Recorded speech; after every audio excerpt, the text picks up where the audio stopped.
saudara-saudara yang terkasih dalam Kristus Yesus, kita akan disapa oleh firman Tuhan pada pagi hari ini, yaitu surat Paulus yang kedua kepada Timotius, pasal 1 ayat 9. Demikian bunyinya. Dialah yang menyelamatkan kita dan memanggil kita dengan panggilan kudus, bukan berdasarkan perbuatan kita, melainkan berdasarkan maksud dan kasih karunia-Nya sendiri yang telah dikaruniakan kepada kita dalam Kristus Yesus sebelum permulaan zaman. Demikian firman Tuhan. Bapak, Ibu, saudara-saudara yang terkasih dalam Kristus Yesus,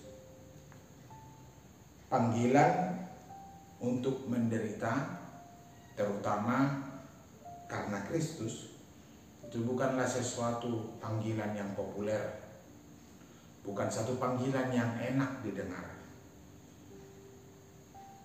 Tentu tidak mudah mencari orang yang bersedia menjawab panggilan itu. Terlebih di tengah zaman yang semakin menuntut orang untuk meraih kesuksesan dan ajaran yang menjadikan kesuksesan sebagai tanda diberkati Tuhan. Namun demikian, seorang pelayan harus berani melawan arus zaman dan menjawab panggilan Allah ini. Keberanian itu adalah konsekuensi dari tugas pelayanan yang harus dilakukan. Karena itulah Paulus mendorong Timotius untuk mengambil bagian dalam penderitaan karena pemberitaan Injil tersebut.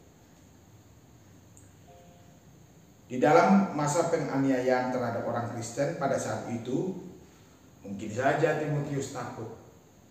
Mungkin saja pelayan-pelayan Tuhan takut. Mungkin saja orang-orang pemberita Injil Kristus takut untuk mengabarkan berita sukacita tentang Kristus. Pada saat itu ketakutan Timotius beralasan, didasarkan fakta bahwa orang-orang percaya pada saat itu ditangkap dan dianiaya. Ada ditangkap di sana, dianiaya di sana. Semua orang dimungkinkan untuk takut. Tetapi meskipun demikian, Paulus mengajak Timotius untuk ikut menderita bagi Injil, untuk ikut mengalami konsekuensi dari pemberitaan Injil Kristus. Karena memang panggilan terhadap tugas pelayanan ini, pemberitaan Injil Kristus itu adalah panggilan yang menyelamatkan, panggilan yang kudus, yang bukan berdasarkan pada perbuatan-perbuatan, tetapi karena kasih karunia Allah yang telah dikaruniakan kepada Kristus Yesus sejak permulaan. Mengapa Paulus mengajak Timotius untuk ikut menderita? Karena mereka telah menerima kasih karunia Allah melalui berita Injil, yang melaluinya mereka mendapatkan keselamatan kekal. Maka tidak perlu ada rasa takut,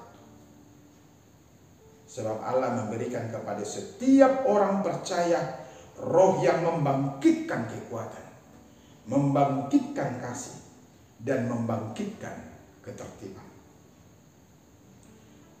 Yang perlu dilakukan oleh Timotius sebagai pelayan Tuhan, demikian juga yang perlu dilakukan oleh hamba-hamba Tuhan, demikian juga yang perlu dilakukan oleh anak-anak Tuhan, adalah mengobarkan atau memanfaatkan secara maksimal segala karunia yang telah diberikan Allah.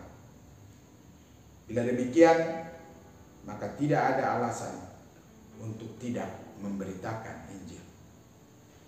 Bapak, Ibu, saudara-saudara yang terkasih dalam Kristus Yesus, kita juga harus menyampaikan berita terbesar dalam sejarah kepada mereka yang terhilang, sebagaimana firman Tuhan di hari Minggu kemarin. Kepada mereka yang tidak mengenal Allah, supaya mereka beroleh kehidupan yang kekal. Ini tugas yang utama, tugas yang sangat perlu dilakukan. Dan ini tentu tidak mudah, karena dilakukan di tengah masyarakat di mana kita tinggal. Bukan tidak mungkin kita akan menghadapi tantangan atau perlawanan. Namun Paulus berkata bahwa Allah akan memberikan kekuatan sehingga kita siap menderita bila saatnya tiba. Saudara-saudara, ingatlah bahwa orang Kristen yang menghindari penderitaan sebagai konsekuensi mengikut Kristus akan menjadi orang Kristen yang dangkal dan tidak matang secara rohani. Tuhan Yesus memberkati. Amin. Masa di golumon Tuhan menjaga holong nado mangon di honho Tuhan menjaga